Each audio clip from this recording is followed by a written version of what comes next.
de Deus.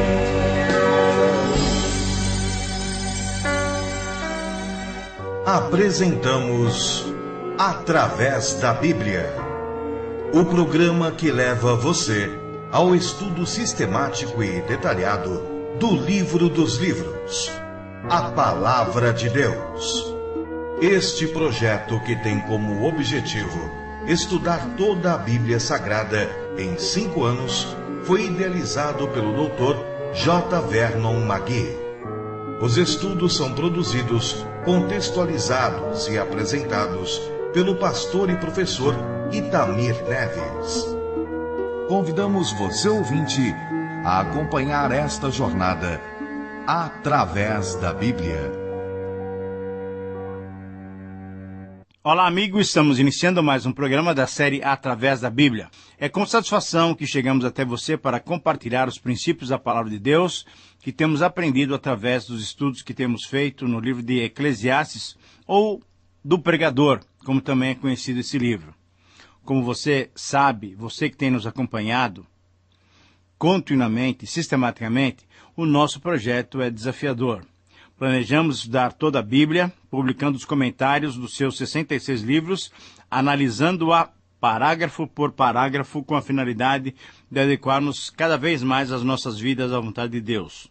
Inicialmente, nós temos registrados em nossos encontros as correspondências que chegam de vocês, compartilhando como tem sido a recepção do programa e quais têm sido as suas experiências com Deus através do programa. Para nós é importante e nos dá grande alegria podermos ter esse momento de comunhão com vocês. Registramos hoje então um e-mail da NM, que vem da cidade de Curitiba, capital do estado do Paraná. Essa nossa irmã nos dirigiu as seguintes palavras: Pastor Itamir, graça e paz da parte de Deus nosso Pai e do seu Filho Jesus Cristo.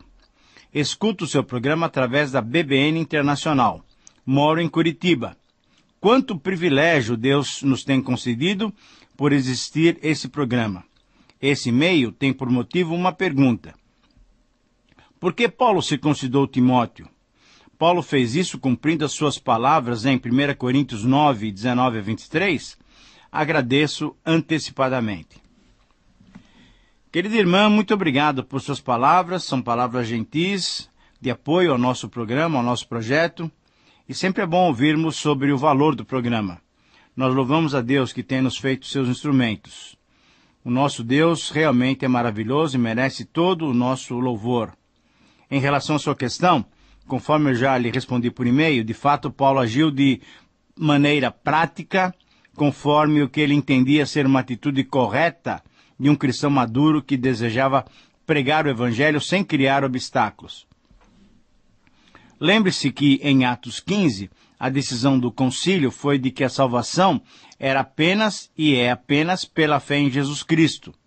Mas Paulo ainda cumpriu esse detalhe da lei, circuncidando Timóteo, apenas para não causar dificuldade e aceitação do Evangelho por parte de alguns judeus habitantes das cidades pelas quais ele passaria. Quando agimos assim em favor dos outros e em favor do Evangelho, estamos demonstrando a nossa maturidade e o nosso alvo maior de levar pessoas a Cristo. A atitude de Paulo é um exemplo para nós. Peçamos então a Deus que nos dê essa mesma maneira de agir. E exatamente para orarmos, para pedirmos as bênçãos e a orientação de Deus para as nossas vidas, é que eu convido a todos vocês que me ouvem nesse momento para orar, para pedir a sua direção, a direção divina, para esse programa. Vamos orar. Senhor Deus, obrigado, Pai, pela tua ação abençoadora sobre todo o seu povo. Te louvamos pelo teu cuidado para conosco. Obrigado também porque tu tens abençoado e fortalecido a fé da tua filha lá em Curitiba. Capacita-nos, Senhor, te pedimos, para agir conforme o procedimento dos teus servos em favor do teu Evangelho. Obrigado por esse exemplo de Paulo. E te pedimos que o Senhor nos use para aqueles que não conhecem o Senhor Jesus, conhecerem a verdade que só temos em Cristo Jesus. Pai, obrigado porque tu nos usa como teus instrumentos para a edificação dos teus filhos. Conceda-nos também, através desse programa, ouvirmos a tua voz e assim sermos encorajados para a nossa vida cristã. Senhor, nós oramos em nome de Jesus. Amém. Fortalece a fé, conhecer nosso Deus.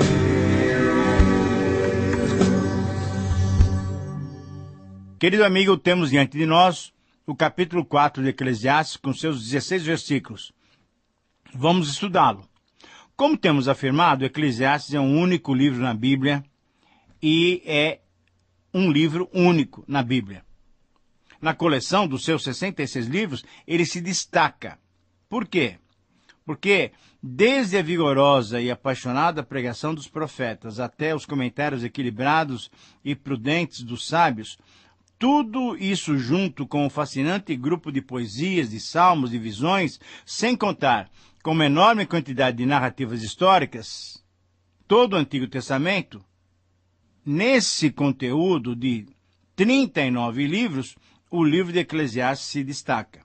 Porque esse livro do pregador, em meio a toda essa literatura, se destaca. Se destaca, pois nós já mencionamos, ele registra o ponto de vista de alguém que não teme a Deus. Que é cético, que é incrédulo, que é descrente.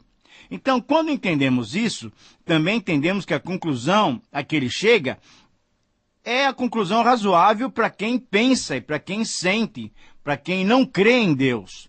Vaidade de vaidades, tudo é vaidade, tudo é uma grande futilidade. Quando entendemos que esse livro mostra a vida desse que não quer considerar Deus na sua vida, então nós podemos entender que ele é alguém pessimista, ele é alguém desanimado, frustrado. Por isso, então, podemos considerar essa expressão que eu vou falar daqui a um segundo como título para esse capítulo 4. E a expressão é a frustração diante da vida. A frustração diante da vida. Querido amigo, pense bem.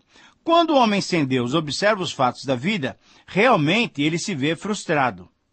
Ele se vê frustrado porque quer queira, quer não, quer ele admita, quer não, habita dentro dele uma semelhança com Deus, o Criador. Quando Deus criou o ser humano e disse, façamos o homem à nossa imagem, conforme a nossa semelhança, Gênesis 1:26, Deus colocou no ser humano algumas de suas características, e mesmo com o pecado, essas características, esses atributos não foram perdidos, não foram tirados. Essa imagem e semelhança foi distorcida, mas não perdida.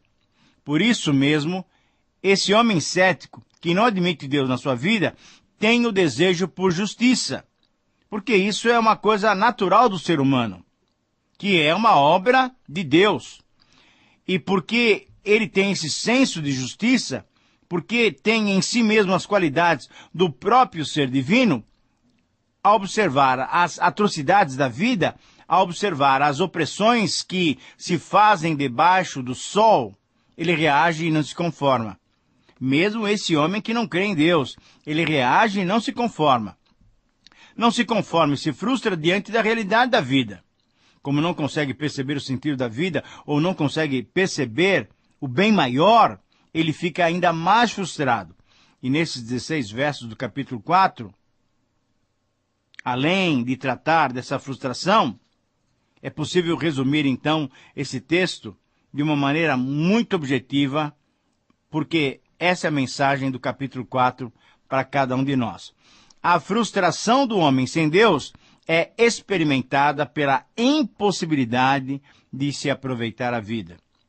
Eu repito, a frustração do homem sem Deus é experimentada pela impossibilidade de se aproveitar a vida.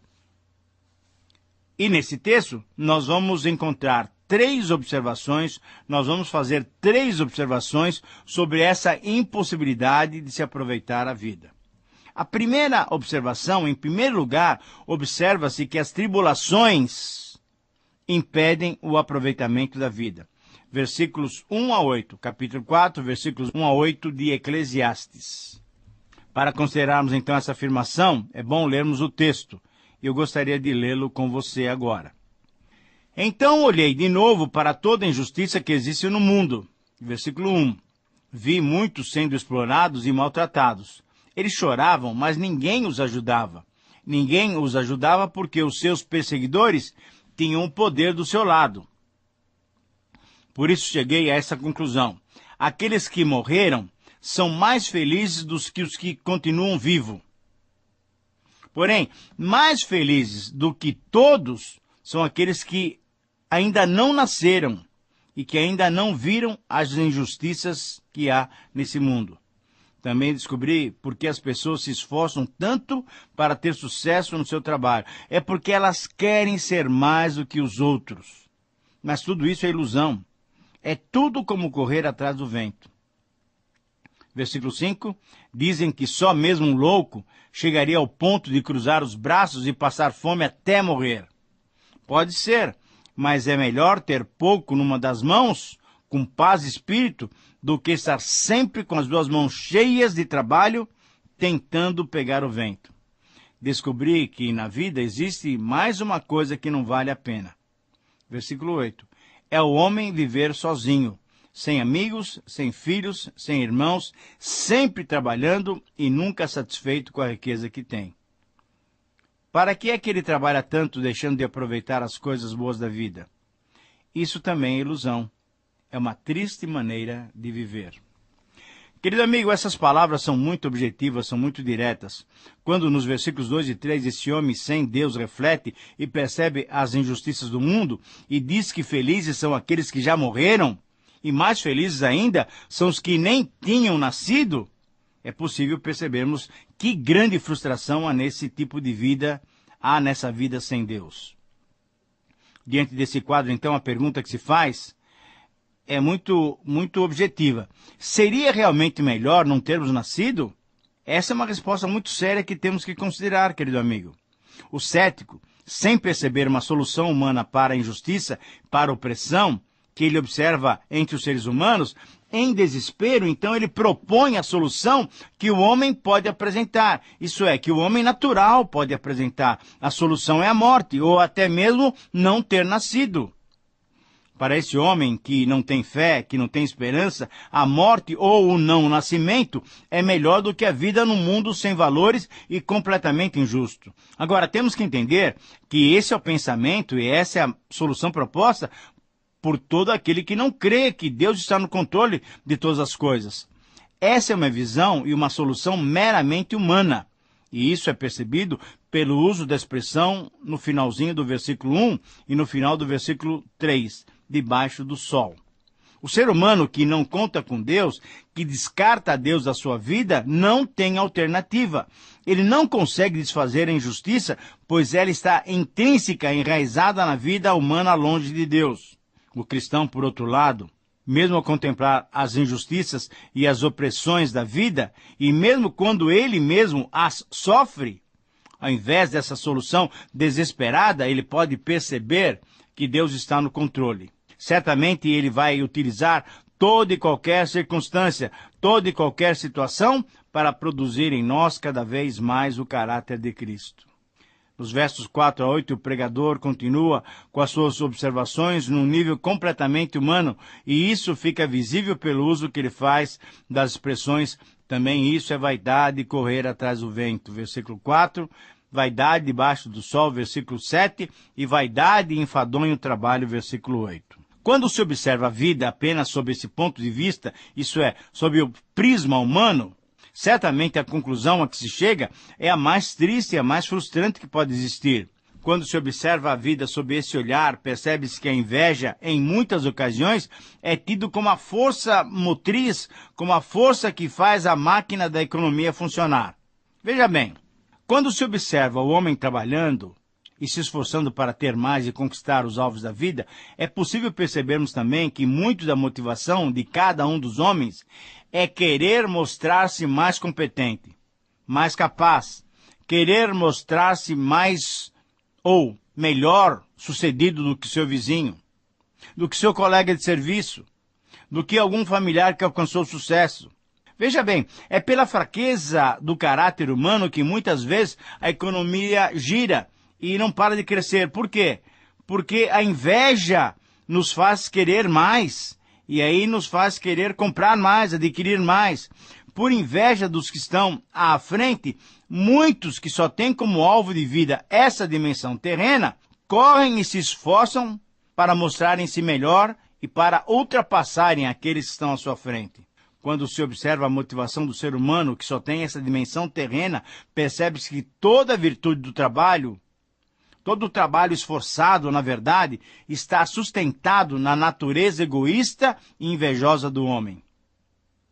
Então, diante dessas constatações, o sábio autor apresenta 2 provérbios em contraste. O primeiro é contra a preguiça, no versículo 5, mostrando a tolice de se cruzar os braços.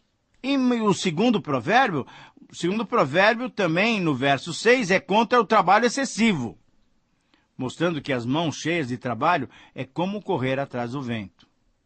Querido amigo, essa é a vida e a avaliação do homem sem Deus. E eu espero que não seja essa a sua vida. Espero que não seja essa a descrição da sua vida. Em segundo lugar, observa-se que a solidão também dificulta o aproveitamento da vida. Versículos 9 a 12. Ao mesmo tempo em que o pregador era pessimista em relação à vida humana sem Deus, que provocava injustiça e opressões, ele, como um observador da vida, percebia também o valor do companheirismo. É interessante percebermos isso. Mesmo desprezando Deus e não o querendo em sua vida, o ser humano que é sábio, com a sabedoria mesmo desse mundo, ele sabe o valor do companheirismo. Por isso ele inicia esse parágrafo dizendo o seguinte: é melhor serem 2 do que 1, versículo 9. Mas deixe-me ler o texto todo para que você entenda essa afirmação do que a solidão significa para alguém que quer aproveitar a vida. Vamos ler então desde o versículo 9 até o versículo 12. É melhor haver 2 do que 1, porque 2 pessoas trabalhando juntas podem ganhar muito mais. Versículo 10. Se uma delas cai, a outra a ajuda a se levantar. Mas se alguém está sozinho e cai, fica em má situação, porque não tem ninguém que o ajude a se levantar. Versículo 11. Se faz frio, 2 podem dormir juntos e se esquentar. Mas um sozinho, como é que ele vai se esquentar? E versículo 12, 2 homens podem resistir a um ataque que derrotaria um deles se estivesse sozinho. Uma corda de 3 cordões é difícil de arrebentar. Querido amigo, mesmo sem crer em Deus, mesmo sem admiti-lo na sua vida, esse homem sabia que num mundo perverso como o nosso, onde há corrupção, perversidade e maldade, para enfrentar esse mundo satisfatoriamente e sair com alguma vantagem, é necessário uma companhia para poder suportar os reveses da vida. Então ele alista várias vantagens de não estarmos sozinhos. Quando 2 trabalham juntos, é possível que eles ganhem mais. Quando 2 estão em conjunto, se um deles cai, o outro pode ajudar. Quando estiverem 2 juntos e passarem frio, um aquece o outro.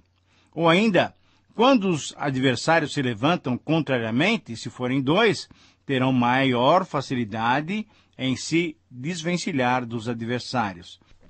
De fato, são inúmeras as vantagens de um trabalho associado sobre um trabalho isolado. A amizade sempre foi valorizada pelos sábios, e quanto mais difícil for a vida, mais valiosos se tornam os nossos amigos.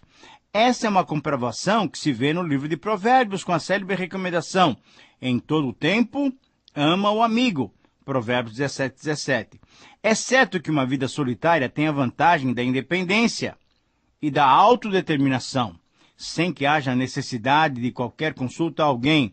Porém, é inegável a vantagem de uma associação, de um compromisso. Quando se consulta mais do que uma mente, é provável que se obtenha melhores ideias, melhores soluções. A vida vivida em amizade, em comunhão com as pessoas, em parceria com alguém, sempre é mais produtiva e mais natural. Por quê? Ora, porque o ser humano foi criado um ser gregário, isso é, para viver em companhia. Quando Deus viu que Adão estava só, observou que não seria bom que ele ficasse só. e por isso fez-lhe uma companheira idônea. Lembre-se de Gênesis 2,18. E o parágrafo, então, agora, do capítulo 4 de Eclesiastes, termina com o versículo 12, numa expressão muito interessante e muito conhecida. O cordão de 3 dobras não se rebenta com facilidade. Versículo 12. Necessariamente, aqui o autor não está se referindo ao casamento, mas sim à companhia durante a viagem. Sendo que as noites da Palestina são bem mais frias do que os dias, os viajantes dormiam ao relento, certamente uma companhia seria mais agradável, tornando então a noite suportável. Por tudo isso é que o homem sem Deus viu o valor da amizade. E em terceiro lugar, observa-se que a popularidade também não conduz ao aproveitamento da vida. Versículos 13, 14, 15 e 16, que diz assim: o moço pobre, mais sábio, vale mais do que o rei velho e sem juízo, que já não aceita conselhos. Um homem pode muito bem sair da cadeia e se tornar rei do seu país, mesmo tendo nascido pobre. Eu pensei em todas essas coisas, eu pensei em todas as pessoas que vivem nesse mundo e imaginei que existisse entre elas, em algum lugar, um moço que tomará o lugar do rei. O número de pessoas que um rei governa é muito grande. No entanto, quando deixa de ser rei, ninguém é agradecido pelo que ele fez. É tudo ilusão, é tudo como correr atrás do vento. Querido amigo, nesse final de capítulo, o pregador então apresenta a popularidade como algo que também não facilita o aproveitamento da vida. Os aplausos populares, tão desejados, tão ambicionados por tantos, tão queridos por muitos, são buscados por uma grande maioria de pessoas. Esses aplausos populares, a fama, o prestígio, o reconhecimento, também não dão significado, também não dão sentido à vida. Essa é uma dura constatação. Mas isso demonstra que essas coisas não preenchem o vazio da existência humana. Essa busca pela popularidade é uma busca efêmera e passageira. E aqui se apresentam os dois lados. O lado daquele que já teve sucesso e popularidade, mas que ainda quer se manter em evidência e não aceita nenhuma orientação contrária àquilo que ele entende como correto. Ele não percebeu que o seu tempo já passou, mas por outro lado, nos é apresentado o jovem que herdará o trono todo fogoso, vibrante e que tinha planos para mudar tudo o que tinha se passado, mas o pregador questiona, será que o que virá depois dele também não o desprezará e mudará tudo o que ele tiver feito? Querido amigo, sem dúvida isso acontecerá, e por isso a conclusão do pregador, do homem sem Deus, é só uma: tudo é vaidade e é correr atrás do vento. Esta é a frustração de quem não tem Deus na sua vida. A minha pergunta para você, então, nesse finalzinho de programa, é se você tem buscado essas coisas para preencher o vazio da sua vida. Você tem procurado companhias? Você tem procurado a fama, a popularidade? O que é que você tem procurado para preencher o vazio da sua vida? Um homem sem Deus procura muitas vezes algo que não satisfaz. E, na verdade, o que ele vai encontrar é somente isso, somente aquilo que não satisfaz. Você deve se lembrar que nós já mencionamos, as tribulações impedem o aproveitamento de vida. A solidão impede o aproveitamento de vida. E também, em terceiro lugar, como nós estamos mencionando, e também a popularidade não conduz ao aproveitamento de vida. Na verdade, o que conduz ao aproveitamento de vida? Somente uma vida com esperanças, somente uma vida com expectativas, somente uma vida que transcende a essa mera existência humana, que transcende a essa mera dimensão humana. Essa vida, sim, tem condições de perceber o sentido, o valor e o significado da vida. Mas essa vida tem Deus no seu interior. Quando o homem sem Deus procura o sentido, o significado da vida, não encontra nenhum. Por isso a expressão, tudo é nada, é correr atrás do vento. Mas quando o homem considera Deus na sua vida, aí sim ele encontra uma razão para viver. A minha oração, querido amigo, é que você seja alguém que observe Deus na sua vida e que você se conduza corretamente diante dele, porque só ele pode dar o verdadeiro significado para as nossas vidas. Querido amigo, muito obrigado pela sua audiência, pela sua companhia, um grande abraço e que o Senhor te abençoe. Até o próximo programa. Terminamos mais uma apresentação do programa Através da Bíblia. Esperamos que você nos escreva, dando a sua opinião sobre o que ouviu.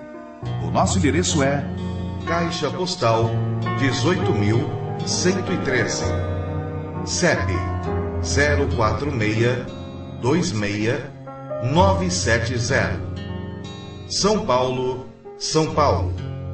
Ou pelo e-mail através da Bíblia @transmundial.com.br. Este programa foi produzido nos estúdios da Transmundial. Meu pecado sim expirou na cruz, e por graça sem igual